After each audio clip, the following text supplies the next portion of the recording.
నా పేరు ప్రభాకర్. నేను గత 12 సంవత్సరాలుగా ఫైర్ సేఫ్టీ ఫీల్డ్ లో వర్క్ చేస్తున్నాను.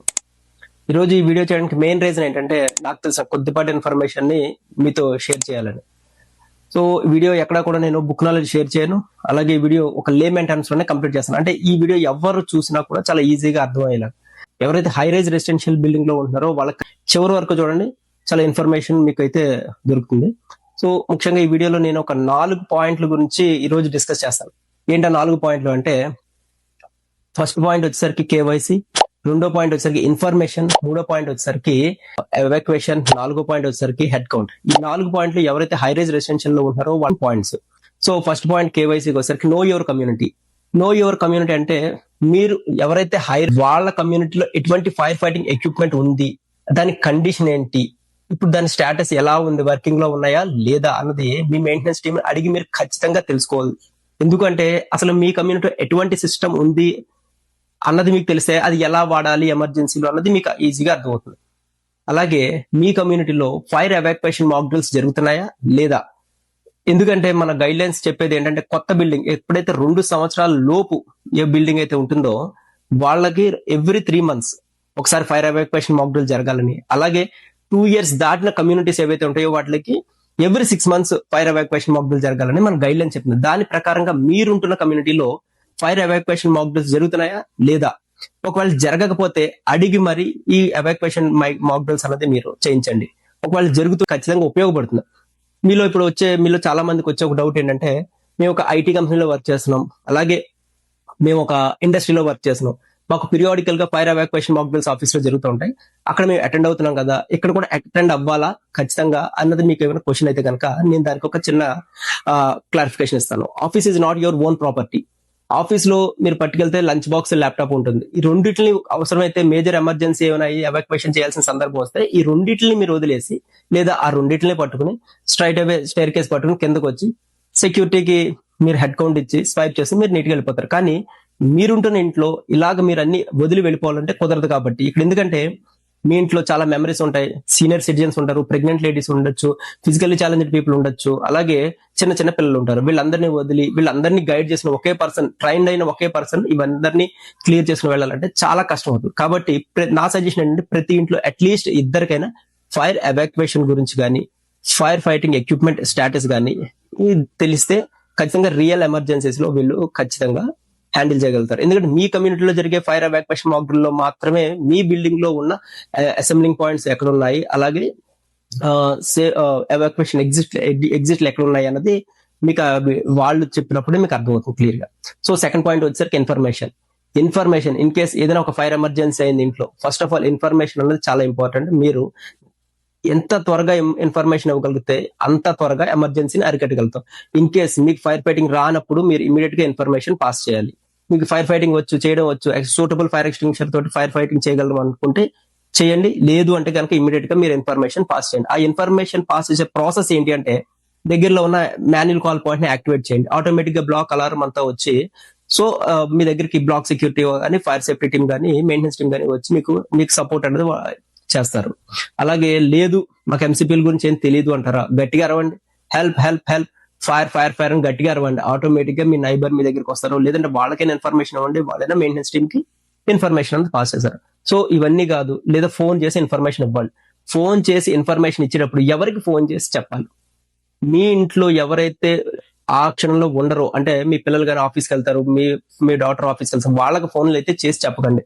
మీ ఫోన్ కోసం ఎదురు చూస్తే బ్లాక్ సెక్యూరిటీ కానీ, మెయిన్ గేట్ సెక్యూరిటీ కానీ, fire safety team or any maintenance team కి మీరు ఇన్ఫర్మేషన్ చెప్తే వాళ్ళు ఇమీడియట్ గా వచ్చి ఫైర్ అన్నది ఆపగలుగుతారు, కంట్రోల్ చేయగలుగుతారు.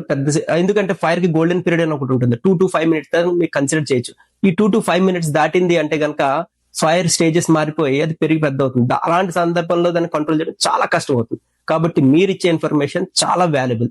మీరు ఎంత త్వరగా ఇన్ఫర్మేషన్ పాస్ చేయగలిగితే అంత త్వరగా ఫైర్ అన్నది మనం అరికట్టగలుగుతాం. పాయింట్ నెంబర్ 3, ఎవాక్యుయేషన్ చేసే సమయం ఎలాంటిది అంటే, ఇన్ కేస్ ఒక మేజర్ ఫైర్ అయింది మీ కమ్యూనిటీలో, అదే టైంలో మీకు ఇన్ఫర్మేషన్ వచ్చింది బిల్డింగ్ అని ఎవాక్యుయేట్ చేయాలి అని. సో అలాంటి సందర్భం వచ్చినప్పుడు మీరు ఇమీడియట్ గా మీరు చేస్తున్న పనిని ఆపేసి, గ్యాస్ కనుక రన్నింగ్ లో ఉంటే దాన్ని కూడా ఆఫ్ చేసి మీ వాళ్ళందరినీ తీసుకుని మీరు స్టేర్ కేస్ పట్టుకుని కిందకు వచ్చేయాలి. అలాంటప్పుడు ఎప్పుడు కూడా లిఫ్ట్ అనేది యూజ్ చేయకూడదు. ఓన్లీ మీరు స్టేర్ కేస్ పట్టుకుని కిందకి రావాలి. స్టేర్ కేస్ పట్టుకుని మీరు కిందకు వచ్చే టైంలో కూడా చేయాల్సిన పని ఏంటంటే గట్టిగా అరవకూడదు. అరిచినప్పుడు ఏమవుతుందంటే ఒక పానిక్ సిచ్యువేషన్ క్రియేట్ అయ్యి అలాంటి సందర్భంలో తొక్కిసలాట జరిగి మనుషులు ప్రాణాలు పోయే ఛాన్సెస్ అయితే ఉంటాయి. కాబట్టి ప్రశాంతంగా స్టేర్ కేస్ పట్టుకుని కిందకి దిగాలి. ఆ స్టేర్ కేస్ కొన్న రైలింగ్ ని సీనియర్ సిటిజన్ కి, ప్రెగ్నెంట్ లేడీస్ కి, అలాగే ఫిజికల్లీ ఛాలెంజ్డ్ పీపుల్ ఎవరైనా ఉంటే వాళ్ళకి, చిన్న పిల్లలకి వదిలేసి రెస్ట్ ఆఫ్ ప్లేస్ నుంచి వాళ్ళు తీసుకొని మనం జాగ్రత్తగా సేఫ్ అసెంబ్లింగ్ పాయింట్ అన్నది రావాలి. అలాగే ఎప్పుడైతే ఇలాంటి సందర్భంలో ఎప్పుడు కూడా బేస్మెంట్ లోకి మీరు ఎప్పుడు వెళ్ళకూడదు. గ్రౌండ్ ఫ్లోర్ నుంచి మీరు సేఫ్ అసెంబ్లింగ్ పాయింట్కి వెళ్ళి వెయిట్ చేయాలి అంటిల్ డిపార్ట్మెంట్ వాళ్ళు వచ్చి మీకు కన్ఫర్మేషన్ ఇచ్చే వరకు, లేదా మీ మెయింటెనెన్స్ టీమ్ లో ఎవరైనా హెచ్ఓడీస్ వచ్చి ఇక్కడ మీరు వెనక్కి వెళ్ళొచ్చు అనే వరకు మీరు వెళ్ళకూడదు. ఒక థంబ్ రూల్ ఏంటంటే ఇక్కడ మీరు వన్స్ ఎవాక్యువేట్ చేసిన సమయంలో మేము ఫోన్ మర్చిపోయాం, గోల్డ్ మర్చిపోయాం అని చెప్పి వెనక్కి మాత్రం వెళ్ళకూడదు. అలా వెళ్తే గనక మీరు ప్రమాదాన్ని కొని తెచ్చుకున్నట్టే. మీకు ఇంకొక విషయం ఏంటి అంటే ఎవరైతే వన్స్ స్టేర్ కేస్ లోకి వెళ్ళిపోతారో స్టేర్ కేస్ డోర్స్ ఏవైతే ఉన్నాయో ఫైర్ రేటెడ్ డోర్స్ సుమారుగా 2 గంటల వరకు మిమ్మల్ని అది సేఫ్ గార్డ్ చేస్తుంది. ఎందుకంటే అందులోకి ఫైర్ రావాలంటే డోర్ కాలిపోయి మీకు అది ఫైర్ రేటెడ్ డోర్ కాబట్టి 2 hours వరకు మీకు ఎటువంటి భయం ఉండదు. కాబట్టి మీరు ప్రశాంతంగా అందరూ కలిసి కిందకు వచ్చి కలెక్టివ్ గా కిందకు వచ్చి గ్రౌండ్ ఫ్లోర్ లో మీరు సేఫ్ అసెంబ్లీ పాయింట్ లో వెయిట్ చేయాలి. ఇది గుర్తుపెట్టుకోండి. Point number 4, head count. ఈ హెడ్ కౌంట్ ఏంటి అంటే ఇన్ కేస్ మేజర్ ఫైర్ అయ్యి అందరూ ఎవాక్యువేట్ చేసి అసెంబ్లింగ్ పాయింట్ లో వెయిట్ చేసినప్పుడు మీ కమ్యూనిటీలో ఉన్న సెక్యూరిటీ టీం మీ దగ్గరికి హెడ్ కౌంట్ కోసం వస్తారు. వచ్చినప్పుడు మీరు వాళ్ళకి ప్రాపర్ గా మీ ఫ్లాట్ లో అందరూ సేఫ్ గా ఉన్నారా లేదా అనే ఇన్ఫర్మేషన్ అనేది వాళ్ళకి ఇచ్చి, మీ ఫ్యామిలీలో అందరూ సేఫ్ అని వాళ్ళకి కన్ఫర్మేషన్ ఇస్తే వాళ్ళు రెస్ట్ ఆఫ్ మిగతా కమ్యూనిటీ అంతా కూడా అందరి దగ్గర డేటా తీసుకుంటారు.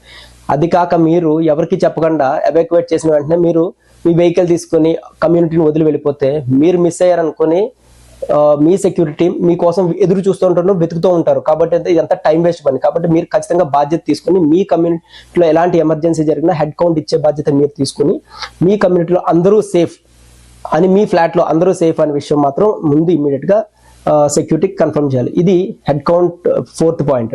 సో సమ్ టైమ్స్ ఎలా ఉంటుందంటే అన్నిసార్లు ఏదైనా మేజర్ ఫైర్ అయినా కానీ ఎలాంటి సిచ్యువేషన్ వచ్చినా కూడా అందరూ ఏం ఆలోచిస్తారంటే ఫైర్ సేఫ్టీ డిపార్ట్మెంట్ వాళ్ళు వస్తారు, లేదంటే మెయింటెనెన్స్ టీమ్ వస్తారు. అన్నిసార్లు వాళ్ళు వచ్చే వరకు ఫైర్ అన్నది ఆగదు. ఫైర్ కి గోల్డెన్ పీరియడ్ ఒకటి ఉంటుంది, 2 to 5 minutes వరకు దాన్ని కన్సిడర్ చేయొచ్చు. ఆ తర్వాత దాని స్టేజెస్ అనేది మారిపోతూ ఉంటుంది. కాబట్టి కొన్నిసార్లు యుద్ధంలో మనమే దిగాల్సి వస్తుంది, సిచ్యువేషన్ మనమే కంట్రోల్ చేసుకోవాల్సి వస్తుంది. కాబట్టి మీ కమ్యూనిటీలో ఎటువంటి ఫైర్ ఫైటింగ్ ఎక్విప్మెంట్ ఉంది అన్నది మీరు ఖచ్చితంగా తెలుసుకోవాలి. అదే విధంగా మీ కమ్యూనిటీలో మాక్ డ్రిల్ జరిగితే మీరు అటెండ్ అవ్వాలి. అప్పుడు మాత్రమే మీకు ఎటువంటి ఫైర్ ఎవాక్యుయేషన్ ప్రాసెస్ అన్నది అక్కడ ఏం అవసరం అవుతుందో దాని ప్రకారం వాళ్ళు గైడ్ చేస్తారు. అలాగే మీ సేఫ్ అసెంబ్లింగ్ పాయింట్స్ ఎక్కడ ఉన్నాయి అనేది వాళ్ళు చెప్తారు. ఆ డ్రిల్ లో ఫైర్ ఎగ్జిట్స్ ఎక్కడ ఉన్నాయి అనేది మీకు క్లియర్ గా డీటెయిల్ గా చెప్తారు. అండ్ అలాగే మీరు హెడ్ కౌంట్ ఎలాగే ఇవ్వాలి, ఈ డీటెయిల్స్ అన్ని కూడా మీకు ఫైర్ ఎవాక్యుయేషన్ మాక్ డ్రిల్ లో ఖచ్చితంగా జరుగుతాయి. సో మీరు ఖచ్చితంగా మీ కమ్యూనిటీలో జరిగే ఫైర్ ఎవాక్యుయేషన్ మాక్ డ్రిల్స్ మాత్రం ఖచ్చితంగా పార్టిసిపేట్ చేయండి. సో ఈ విషయం మీద నాకు ఏమైనా మీరు సజెషన్స్ ఇవ్వాలనుకున్నా డిస్క్రిప్షన్ లో నా ఫోన్ వాట్సాప్ నెంబర్ ఉంది, అలాగే నా ఈమెయిల్ ఐడి కూడా ఉంది. మీరు దానికి వాట్సాప్ చేయొచ్చు లేదా ఈమెయిల్ చేయొచ్చు. ఖచ్చితంగా నేను దానికి రెస్పాండ్ అవుతాను. జై హింద్.